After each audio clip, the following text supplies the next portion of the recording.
Let me salute my fellow colleagues, the generals and the district commissioners that are assisting me in fighting crime in this province, together with my deputies, both from the policing side as well as the investigation. I'm here this morning in order to speak to you about the policing issues that are happening in KZN as well as in the Republic of South Africa. So I'm presenting this briefing to the citizens of this province, and by extension, the inhabitants of the Republic of South Africa, specifically about the work of the political killings task team. It's been spoken about a lot, I'm sure you know that. Let me give a bit of a background about this political killings task team. In 2018, the President of the Republic, His Excellency President Ramaphosa, established the Interministerial Committee, which we refer to as IMC, which consists of the Ministers of Police, the Minister of State Security, the Minister of Defense, the Minister of Justice and Correctional Services, and Correctional Development. These ministers were given a task by the President to ensure that they deal with matters of security nature that affect political leadership in this province. You will recall that the minister had visited the family of the late Musawenkosi Nhlanhla Mkhwanazi in Placesley in Pietermaritzburg in May 2018. It was then where this IMC was established by the President. So it is a committee of ministers, not a police-directed operation, but a committee that involved different departments. The IMC at the time met and listened to the investigation report that was presented, the so-called political task team that was established before them. And the observation, amongst others, was that the task team was working in silos. It was compromised, and that it did not have any investigation as well as a prosecutorial plan or strategy. As a result, there was a little or no progress in the investigation and prosecution of these cases. A decision was therefore taken by the IMC to establish a national integrated multidisciplinary task team, which consists of the South African Police Service, the National Prosecuting Authority, NPA, supported by both state security as well as correctional services, which commenced its work in July of 2018 to implement the now tried and tested analysis-led and prosecution-driven investigation strategy. As a result of the excellent performance, the political killings task team has been assigned in another presidential intervention project. I can name the few: the killing of the traditional leaders in the province of KwaZulu-Natal, as well as the murders that happened in the University of Fort Hare in the Eastern Cape. Since the establishment of this political killings task team in July 2018, the team has been investigating a total of 612 case dockets. These case dockets include murders, attempted murders, intimidation, conspiracy to commit murders, and other cases. A total of 436 suspects were arrested and charged. 156 firearms were recovered, of which 55 of them were linked directly with ballistically through our forensic testing to the political related cases. An additional 35 suspects who are members of the South African Police Service were arrested. The notable one is the one who's now in prison, who's been working with the parliamentarian who was involved in the murder, about the murder of one Siniso Magaka. We're going to talk about that later. A total of 128 accused were found guilty on 106 cases. 29 accused were sentenced to life in prison. 40 accused were sentenced between 10 to 35 years, 25 accused were sentenced between 1 to 9 years. 23 accused were sentenced between 3 to 12 months. And there's quite a lot of awaiting trial prisoners that are going to be finalized in a few weeks. So a total of sentences that is total number of years that has been given, if I add all of them, amounts to about 1,801 years of imprisonment. This is the work done by the team since 2018 to date that have led into the successful prosecution because of this integration working between the SAPS and the prosecution. On the 26th of March 2025, this year, a total of 121 case dockets that were under investigation were taken away from the task team as directed by a Deputy National Commissioner Crime Detection, a Lieutenant General Sibia, who was acting on the instruction of the Minister of Police to disband the team. This was done without the authority of the National Commissioner, nor I, as a Provincial Commissioner, was never informed. These case dockets have since March been sitting at the head office ever since, without any investigation work done on them. 5 of these dockets had already instruction to arrest perpetrators, but nothing has been done because a Lieutenant General Sibia, being instructed by the minister, executing instruction of the minister, withdrew all these dockets and they are sitting in archive in his office in Pretoria. God knows why. Therefore, only a total of 112 dockets which are still in court, of which 54 of them are political related and others will include parallel ad hoc, as well as the dockets that are involving the incident at Fort Hare University, and 5 of them are traditional leadership, are still with the team at this present moment. In the year 2022, a request was received from Gauteng Organized Crime Investigating Unit to assist with the investigation to dismantle the organized crime syndicate that was operating in Gauteng, that was controlled in Gauteng but operating in the rest of the country and in neighboring countries. I, as a Provincial Commissioner, took a decision to deploy 10 members from this political killings task team to go and support this organized crime unit in Gauteng.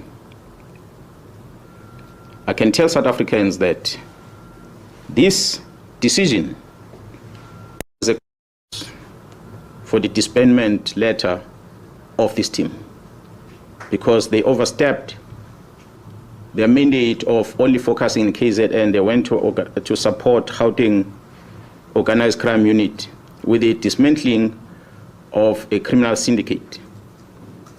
And I can confirm before the South Africans today that the investigation which these members were involved with in Gauteng has unmasked the syndicate.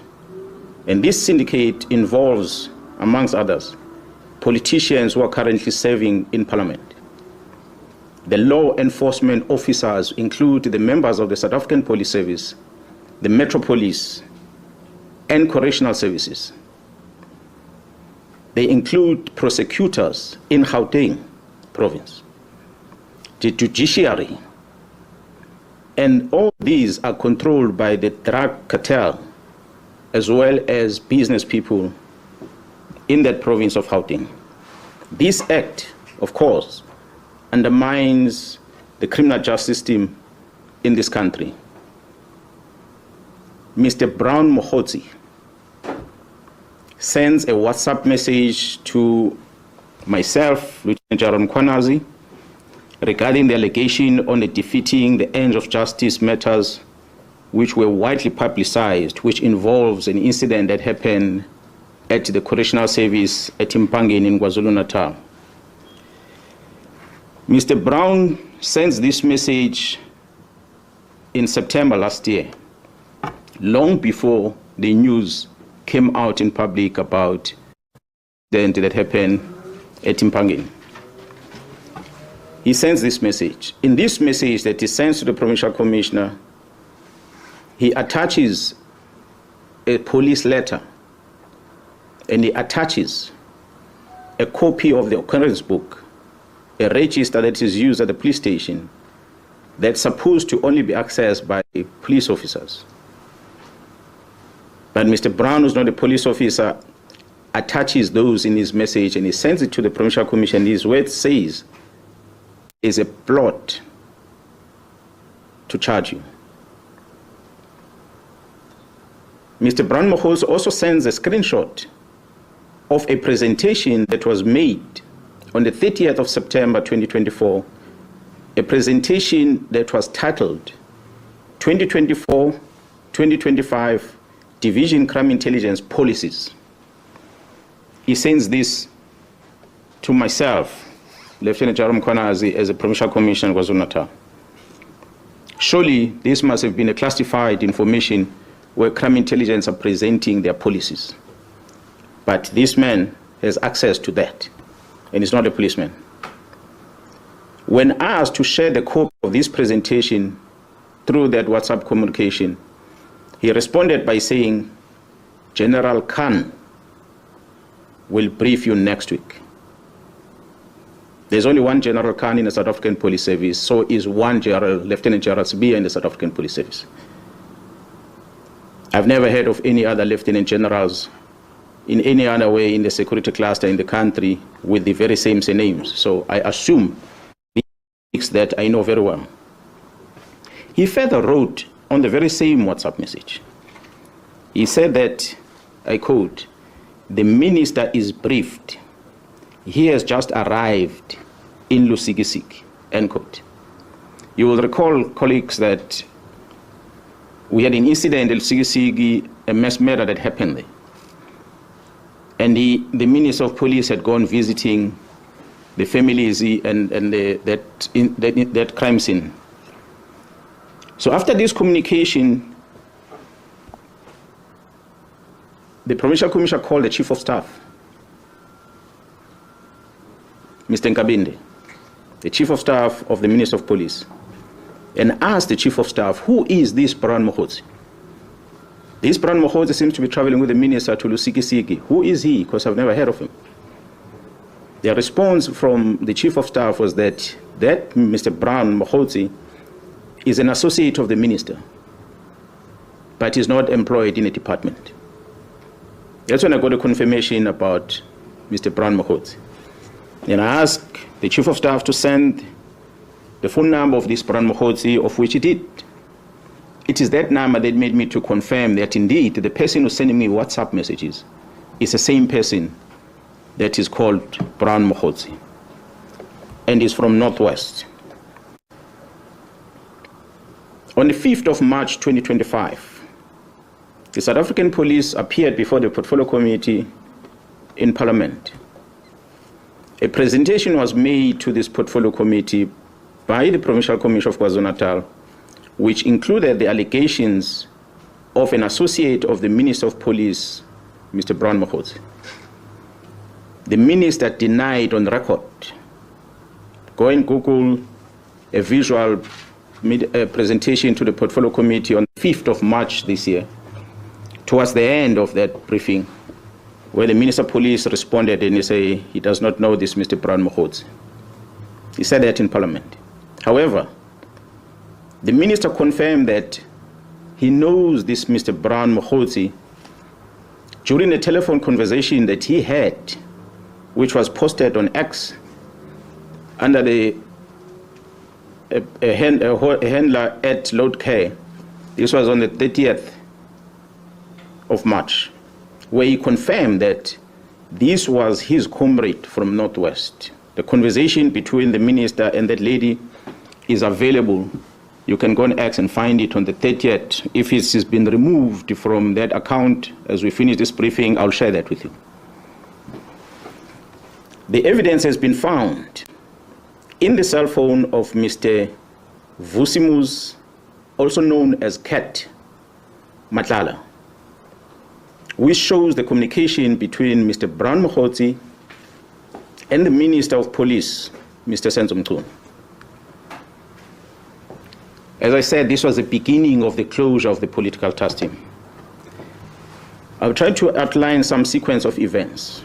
I had said the team left for Gauteng to go and assist organized crime in Gauteng. There was a shooting incident that had occurred in April 2024, where Mr. Swart, a QTech employee, was fatally shot while entering the company premises. QTech has been a long-standing service provider to Transnet.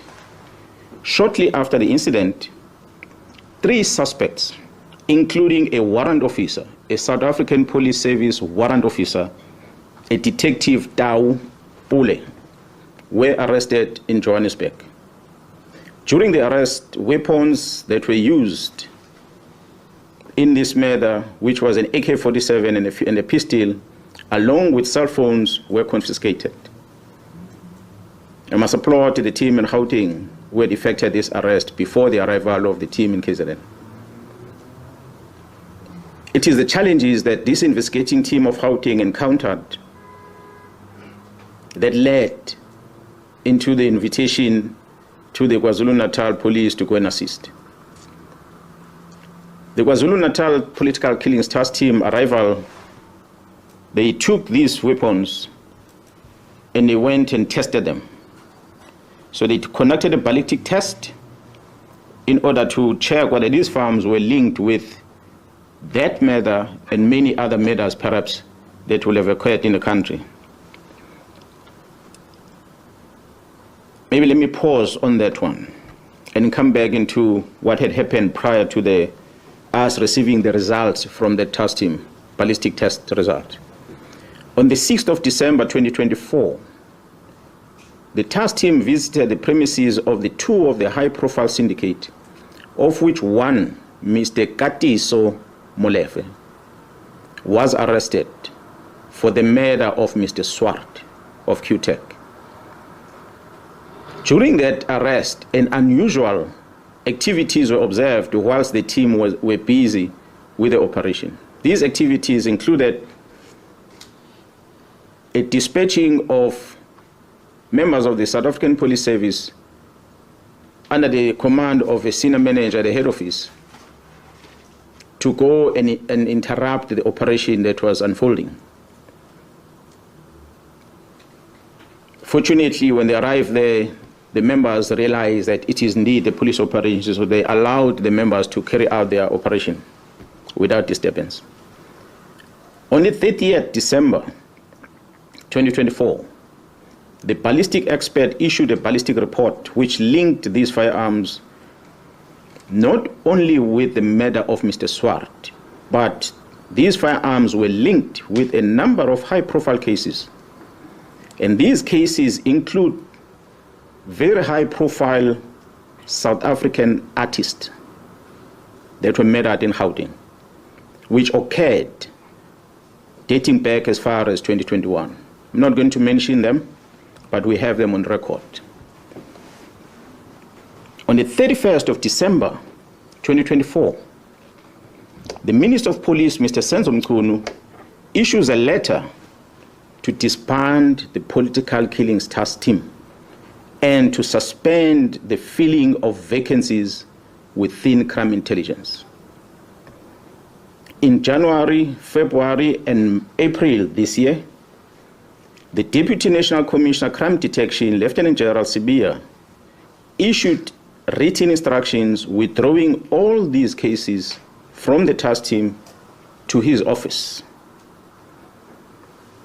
On the 14th of May this year, 2025, the task team arrested Vusi Muzi, who is also known as Cat Matlala, for an attempted murder ×3. I must highlight that this Mr. Vusi Muzi Cat Matlala is an individual who was awarded a police contract of over 360 million rand in 2024. An analysis was conducted on electronic communication of this arrested person. This analysis reveals communication between the arrested Vusimus at Ket Matlala, Mr. Brown Mokhotsi, an associate of the Minister of Police, as well as the Minister of Police, Senzo Mchunu. On the 1st of January, the letter is issued on the 31st. On the 1st of January, 2025, Mr. Brown Mkhwanazi sends a WhatsApp to Vusimuzi Cat Matlala, and it reads as follows, I quote, "I have arranged a meeting for Sibiya and the minister. They must have a solution." And it follows another message. "The task team that came to your house and harassed you have been dissolved. They got the letter on Monday. As we speak, they are bringing all docket to Sibiya." This letter is issued on the 31st of December 2024. This communication is on the very next day, the 1st of January 2025, where it says the dockets have been called and have been sent to Sibiya. Yes, we know the dockets only were sent to Sibiya in March this year. Further analysis of the chats indicates that Vusimuzi Cat Matlala is financially supporting the Minister of Police and Mr. Brown Mkhwanazi's political endeavors. This is supported by the evidence of conversation and the proof of payments of guests for January 8 traveling cost and the Ghana dinner in Cape Town, which was done in 2025. The proof of payment, we have it. As I said, we're going to share with you where Mr. Matlala is sending this proof of payment to Mr. Brown Mkhwanazi. On the 2nd of January 2025, at about 10:05 in the morning, Vusimuzi Cat Matlala receives a copy of the letter of the disbandment of the political killings task team from Mr. Brown Mkhwanazi, who is an associate with the Minister of Police. I pause to remind you that this is the very same Brown Mkhwanazi that the Minister of Police had denied in Parliament and later confirmed to be his comrade but not involved with police matters. But he's sending this communication. That's what we have discovered through the investigation.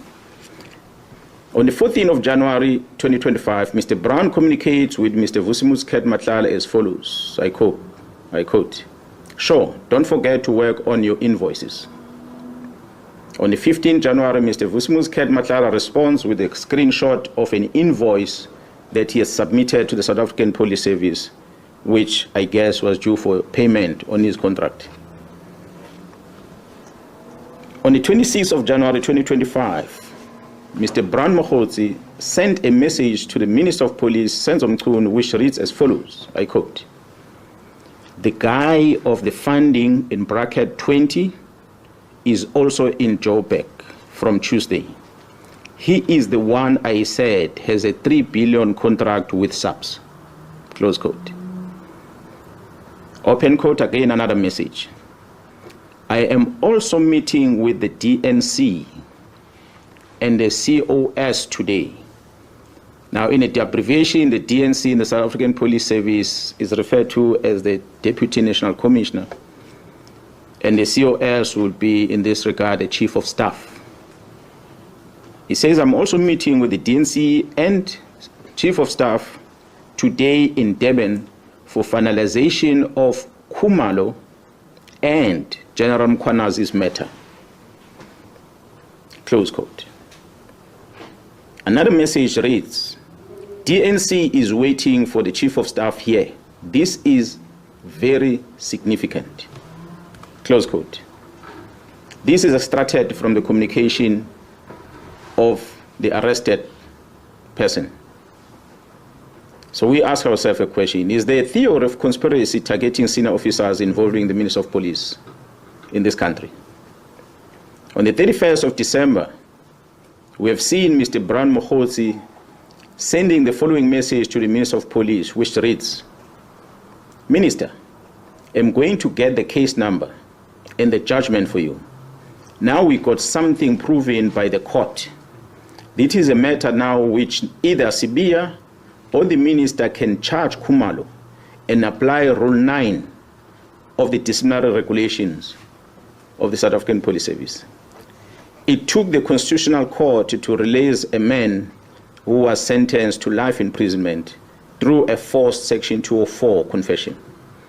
Imagine, Comrade Senzo, after 30 years of democracy, having this kind of policing, the good thing now is that these are not allegations, but a court judgment.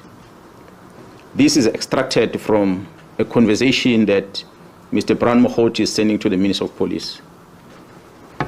On the 13th of May this year, the contract of Vusumuzi Ket Matlala was cancelled by the National Commissioner of the South African Police Service.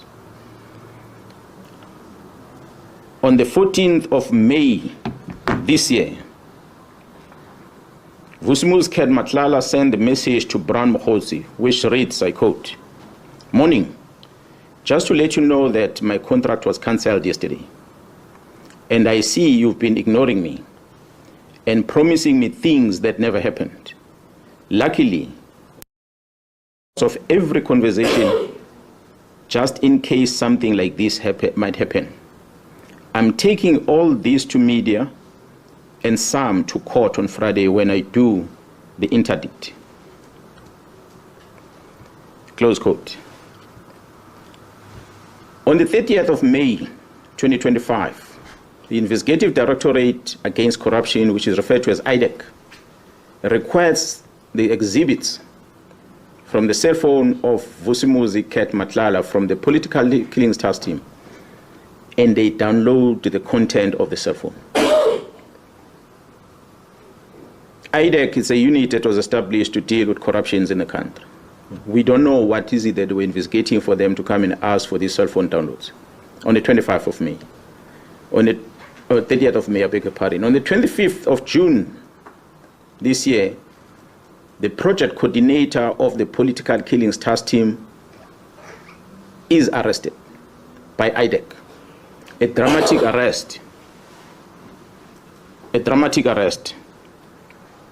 On the 26th of June 2025, the accused, Katiso Katie Molefe, who was arrested by the very same task team, was granted bail.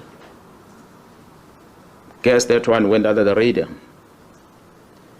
The work of the organized crime in Gauteng, supported by the political killings task team, has indeed been compromised. The disbandment of the political killings task team was influenced by the sterling work that they performed in Gauteng to uncover the criminal syndicate, which involved some members of the criminal justice system operating in Gauteng province, and not because of what I presented earlier, which was the work they did in the province of KwaZulu-Natal. Their demise was as a result of them assisting Gauteng to uncover the criminal syndicate. Despite all these challenges, we acknowledge and appreciate the resilience of the members of the political killings task team. The political killings task team remains operational, albeit attempt to disrupt its work to protect and serve the inhabitants of the Republic, as enshrined in the Constitution under Section 205, subsection 3 of the Constitution of the Republic. The political killings task team remains operational.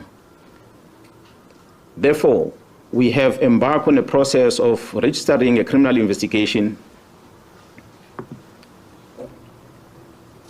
in order to deal with this infiltration and control of the criminal justice system by the organized crime. We in KZN know that a member of crime intelligence or members of crime intelligence released classified documents and handed them over to a member of parliament. That includes vetting documents, as well as covert properties.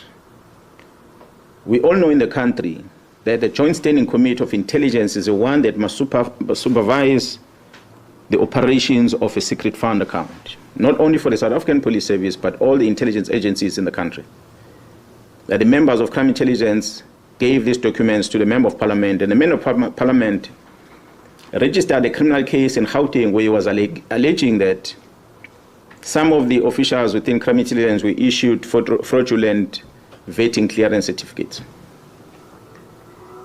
After opening the case, he sends a communication to the Minister of Police He asked the Minister of Police to take these dockets and assign them to someone else. The Minister of Police Chief of Staff, Mr. Nkabinde, wrote a letter to the head of the NPA newly established unit, which is referred to as IDEC, Investigating Directorate Against Corruption, to investigate these cases. These are allegations of a manipulation of a vetting process, not a state capture, not corruption. But IDEC receives this communication from the Minister of Police to take these dockets, and IDEC does exactly that.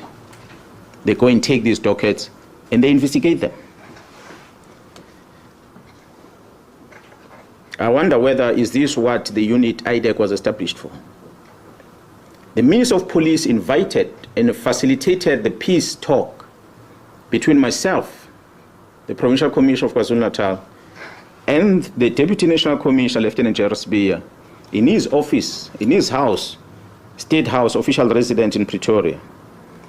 The purpose of this invitation was to try and create peace between myself and the Deputy National Commissioner. It was unprecedented. I've never seen in my life. The National Commissioner was present, but he just kept quiet because it was not his meeting. The Minister of Police felt that he must make me and General Nhlanhla to find peace. Surely, there can never be peace between a criminal and the police officer.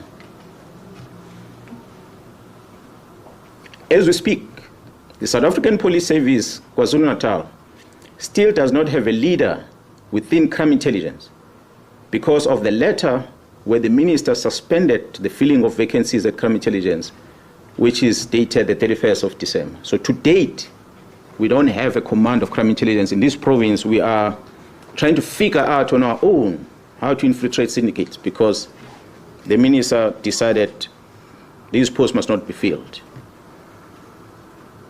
The crime intelligence at the national level has no commander as we speak. And we must thank the magistrate who made the ruling that went beyond what the charge sheet against the accused is about, which the members were charged on HR-related matters that dealt with filling of vacancies. The magistrate directed that these members must never enter any premises of crime intelligence in the country. So which means all the work of crime intelligence had to come to a halt. Interesting for us is that another magistrate who then had the matter of the second accused on that case, who had remained in custody last week, did not issue the same condition. He understood that the judiciary cannot get involved in determining whether people must go back to work or not. It is an employer that must make the decision. But I must just indicate to South Africans that Mr. Padayache, who appeared in court on the day when these police officers were arrested, whom the magistrate referred to as an investigating officer, is a former member of crime intelligence himself. He retired from the police and he went to join this new unit, IDEC. He is now referred to as a lead investigator with no qualification, no investigative experience at all. But he is a person whom the magistrate directs that if anything is wanted at crime intelligence, must go via him. So he gives him a carte blanche to access anything at crime intelligence on behalf of the members that are employed to work there. The vetting section within crime intelligence has more powers than any other units within that space because they can scrutinize everything about the applicant who's applying for security clearance.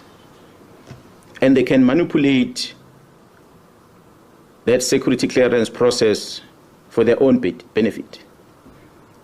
So I stand here understanding, as leading this province of KwaZulu-Natal, that fighting organized crime remains a priority as directed by government.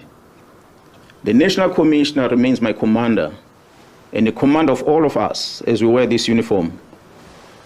And we must protect this badge and the police commissioner.